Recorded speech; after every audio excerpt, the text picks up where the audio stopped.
Panama খাল নামটি শুনে হয়তো ভাবছেন আপনার আশেপাশে অবস্থিত কোনো খাল বা হাতির ঝিল, ধানমন্ডি লেক কিংবা গুলশান লেকের মতো কোনো খাল। হ্যাঁ, একদিক থেকে এগুলোর সাথে পানামা খালের একটি মিল আছে। তাহলে এসব খাল যেমন কৃত্রিমভাবে তৈরি, তেমনি পানামা খালও কৃত্রিমভাবে তৈরি একটি খাল। তবে পানামা খালের দুই প্রান্ত দুই মহাসাগরের সাথে যুক্ত, যা এর গুরুত্ব, ইতিহাস, ঐতিহ্য নিয়ে গেছে অনন্য উচ্চতায়। এটি আধুনিক যুগে মানব নির্মিত সপ্তাশ্চর্যগুলোর একটি। ১৯১৩ সাল পর্যন্ত ইউরোপ থেকে আমেরিকার পশ্চিম উপকূলে যাতায়াতের জন্য পথ ছিল দুটো, যার একটিতে আগ্রহী যাত্রীকে দক্ষিণ আমেরিকার সর্বদক্ষিণ প্রান্ত ঘুরে যেতে হতো। স্ট্রেইট অব ম্যাগেলার নামে পরিচিত এই এলাকার সাগর ভীষণ উত্তাল। তাছাড়া শক্তিশালী সব ঘূর্ণিঝড় প্রায় এই এলাকায় তাণ্ডব চালায়। অন্য পথটি ছিল আরও দুর্গম। এই পথে যাতায়াতকারী জাহাজগুলো কানাডার উত্তর প্রান্তে অবস্থিত বেরিং স্ট্রেট ঘুরে যেত। এই প্রণালীর অবস্থান আর্কটিক সার্কেল বা মেরুবৃত্তের মধ্যে হওয়ায় এখানে সাগরের উপরিভাগ প্রায় বরফে ঢাকা থাকে। এমনকি যুক্তরাষ্ট্রের পূর্ব উপকূলে অবস্থিত নিউ ইয়র্কের মতো কোনো অঙ্গরাজ্য থেকে পশ্চিম উপকূলের ক্যালিফোর্নিয়া যেতেও এই দুটো পথই ব্যবহার করতে হতো। এর বিকল্প হিসেবে ১৯১৪ সালে উন্মুক্ত করা হয় পানামা খাল। কৃত্রিমভাবে খনন করা ৮২ কিলোমিটার দৈর্ঘ্যের খালটির খনন কাজ শুরু হয় ১৯০৪ সালে, যা যুক্তরাষ্ট্রের স্থলভাগকে আলাদা করলেও আটলান্টিক ও প্রশান্ত মহাসাগরকে একসাথে যুক্ত করেছে। আমেরিকায় ব্যবসা বাণিজ্যে বিপ্লব শুরু হওয়ার পর দক্ষিণ আমেরিকা থেকে উত্তর আমেরিকার উপকূলে যাওয়ার জন্য কয়েক হাজার মাইল পথ পাড়ি দিতে হতো। ফলে মালামাল পরিবহন ও চলাচলে নানা বিঘ্নতা তৈরি হতো। এ সমস্যা উত্তরানোর জন্য ১৬ শতকে দীর্ঘ এ পথকে সংক্ষিপ্ত করার ভাবনা সর্বপ্রথম প্রকাশ করেন স্প্যানিশ অভিযাত্রী ভাস্কো নুয়েজ ডি বালবোয়াইন। তিনি বলেন যে প্রশান্ত ও আটলান্টিক মহাসাগরের মধ্যে সংযোগ স্থাপন করা উচিত, কিন্তু তৎকালীন স্প্যানিশ রাজা তাঁর এ প্রস্তাবকে উড়িয়ে দেয়। তবে তার পরবর্তী রাজা পঞ্চম চার্লস নুয়েঞ্জের এ প্রস্তাবকে বিবেচনার জন্য ১৫৫৪ সালে একটি কমিটি গঠন করেন।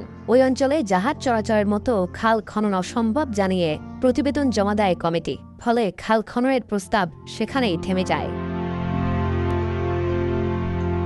এরপর ১৯ শতকের শেষের দিকে খাল খননে এগিয়ে আসে ফ্রান্স।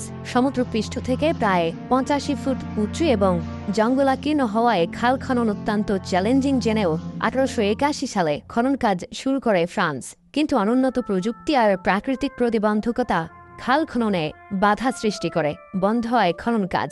আরও কয়েক বছর পর এগিয়ে আসে মার্কিন যুক্তরাষ্ট্র। তাদের দক্ষ কারিগর আর প্রযুক্তি নিয়ে পানামা খাল খননের জন্য ৮ ঘাট বেঁধে মাঠে নামে। কিন্তু বিপত্তি বাধে অন্যখানে। পানামা প্রজাতন্ত্র তৎকালীন কলম্বিয়ার অধীনস্থ ছিল, তাই কলম্বিয়া পানামা খাল খননে বাধা দেয়। কৌশলে যুক্তরাষ্ট্র তখন পানামাকে কলম্বিয়ায় অভ্যুত্থানের জন্য উস্কে দেয়। তারই ফলশ্রুতিতে পানামা ১৯০৩ সালে কলম্বিয়ায় এক অভ্যুত্থান ঘটায় এবং পানামা কলম্বিয়া থেকে আলাদা হয়ে স্বাধীন রাষ্ট্র গঠন করে। পানামা স্বাধীন হওয়ায় যুক্তরাষ্ট্রের খাল খননের পথ সুগম হয়। ১৯০৪ সালে পুনরায় খনন কাজ শুরু করে যুক্তরাষ্ট্র, যা শেষ হয় ১৯১৪ সালে।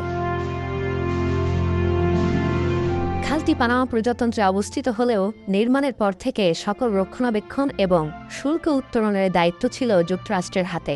বহু কাঠখড় পোড়ানোর পর ১৯৯৯ সালে পানামা খালের পূর্ণ মালিকানা পায় পানামা প্রজাতন্ত্র। যুক্তরাষ্ট্রের সামরিক ও বাণিজ্যিক জাহাজগুলো পানামা খালের উপর অনেকটা নির্ভরশীল হওয়ায় এর নিয়ন্ত্রণ প্রকারান্তরে মার্কিনীদের হাতেই রয়ে গেছে। সমুদ্রপৃষ্ঠ থেকে প্রায় ৮৫ ফুট উঁচু একটি খাল দিয়ে সাগরে জাহাজ পারাপার করানো মোটেও সহজ কথা নয়। পানামা খালে পানির স্রোত বজায় রাখা থেকে শুরু করে জাহাজ পারাপার পর্যন্ত সমস্ত কাজ যান্ত্রিক পদ্ধতিতে নিয়ন্ত্রণ করা হয়। খালে মোট ৩ জোড়া জলকপাট রয়েছে, যেগুলোর সাহায্যে খালের পানি ধাপে ধাপে সমুদ্রপৃষ্ঠ হতে ৮৫ ফুট পর্যন্ত উপর দিয়ে প্রবাহিত হয়েছে। কপাটগুলো দুটি ধাতব কবজা দিয়ে তৈরি। প্রত্যেকটি কবজা ৭ ফুট চওড়া এবং অবস্থান অনুযায়ী ৪৭ ফুট থেকে ৮২ ফুট পর্যন্ত উঁচু। এসব কবজা জাহাজ চলাচলের সময় খুলে বা বন্ধ করে পানির স্তর বাড়ানো বা কমানো হয়, যাতে করে নির্বিঘ্নে জাহাজ এগুতে পারে। জাহাজ পারাপারের জন্য চ্যানেলের উভয় পাশে শক্তিশালী ক্রেন ব্যবহার করা হয়। তাছাড়া পানির স্তর স্বাভাবিক রাখতে কাজ করে শক্তিশালী কয়েকটি পাম্প। চ্যানেলের প্রস্থ ১১০ ফুট হওয়ায় এর চেয়ে কম চওড়া বিশিষ্ট জাহাজ চলাচল করতে পারে। বর্তমানে বছরে প্রায় ৬,০০০ জাহাজ চলাচল করে দৈনিক, যা প্রায় ৫০ থেকে ৬০টি।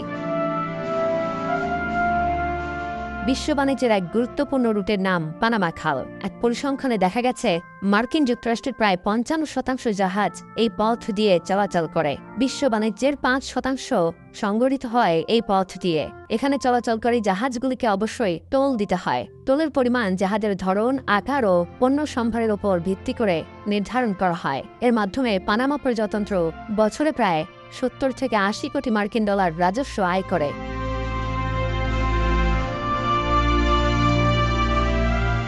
বন্ধুরা, আজ এ পর্যন্ত। সামনে নতুন কোনো তথ্য, নতুন কোনো ভিডিও থাকছে আপনাদের জন্য। সে পর্যন্ত চ্যানেলটি সাবস্ক্রাইব করে আমাদের সাথেই থাকুন।